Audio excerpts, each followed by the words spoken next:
My dear student, आज का हमारा टॉपिक है संस्कृत से हिंदी अनुवाद।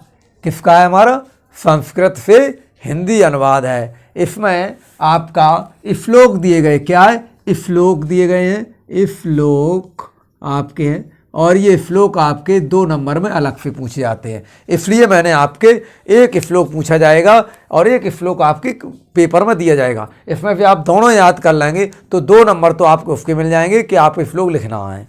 तो इसलिए मैंने 2 श्लोक एक साथ में ले लिए। इस वीडियो में हम आपको 2 चीज़ें एक साथ लेकर के चल रहे हैं जिससे आपकी कोई समस्या ना हो। पहली बात कि इन दोनों का अनुवाद, इन दोनों में से आपका एक अनुवाद कन्फर्म आना है, मतलब निश्चित है आना है, जो आपका कम से कम 4 नंबर में पूछा जाएगा। और इन दोनों में से मान लो एक पैराग्राफ दिया जाएगा तो एक को आपका अनुवाद करना होता है और उसमें पूछा जाता है कि अपनी संस्कृत हिंदी के संस्कृत परिचायिका से अपने से कोई एक श्लोक लिखना है। तो आप यहाँ से एक श्लोक कोई सा लिख सकते हैं जो पेपर में ना आया हो। ठीक है, 2 चीज़ हो गई हैं। तो यहाँ से हम सबसे पहले इसको सॉल्व करने का हमारा जो उत्तर लिखने का तरीका होता है, उत्तर चलते हैं।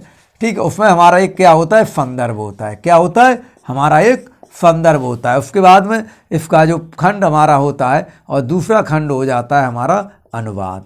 क्या हो जाता है? अनुवाद हो जाता है। तो हमने अपनी आगामी वीडियो में आपको बताया था कि ये सभी चीज़ दी जाती है। प्रस्तुत पद्यांश हमारी हिंदी के संस्कृत से ये पहला लिया गया है वाराणसी। किस लिया? वाराणसी नामक पाठ से लिया गया है। ठीक है, इसमें किसका वर्णन किया गया है? वाराणसी का वर्णन किया गया है।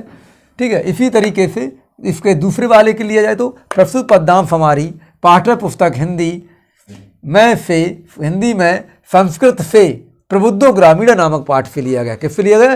प्रबुद्धो ग्रामीण नामक पाठ से लिया गया। तो यहाँ से आप क्या है, जिस तरह आपने हिंदी में व्याख्या की थी, ठीक उसी तरह से किससे? हिंदी के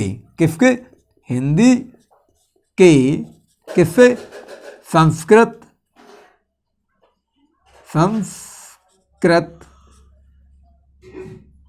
में किससे? अब पाठ का नाम है, नामक पाठ से लिया गया है।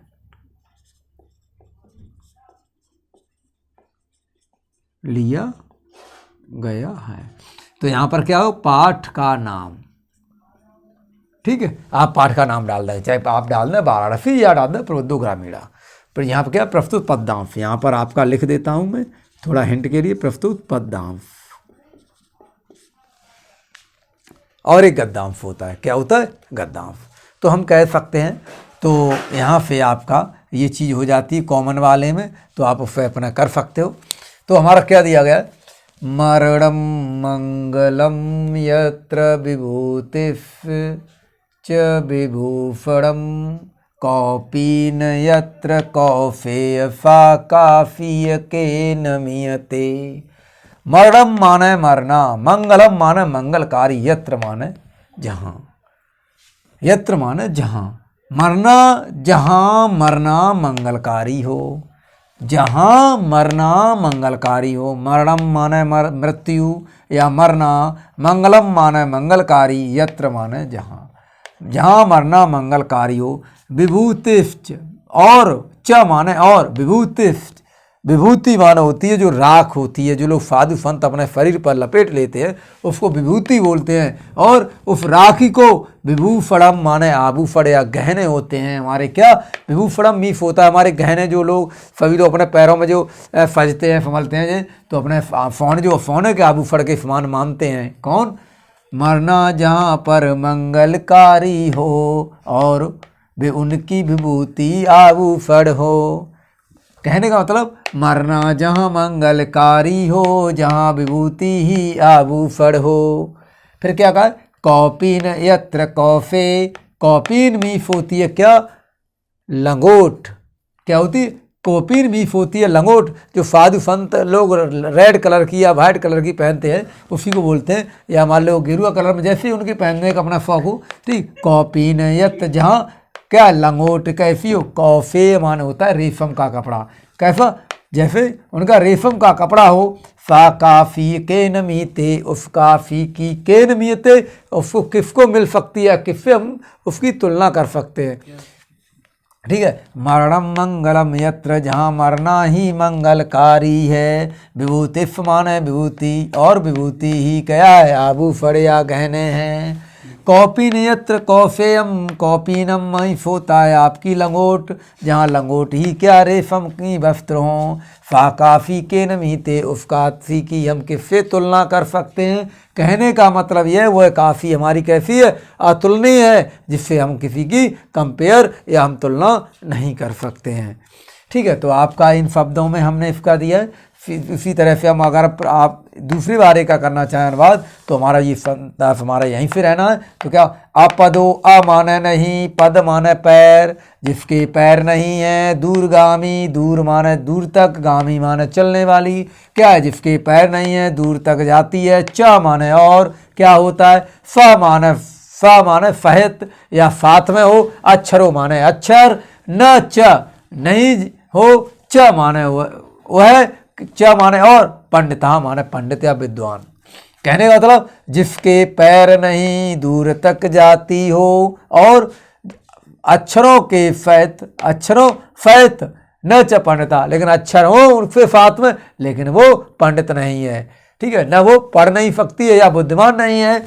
अमुख माने, अ माने नहीं, मुख माने मुँह, जिसके मुँह नहीं हो। स्फुट वक्ता माने स्पष्ट बोलने वाला या स्पष्ट बात को कहने वाला।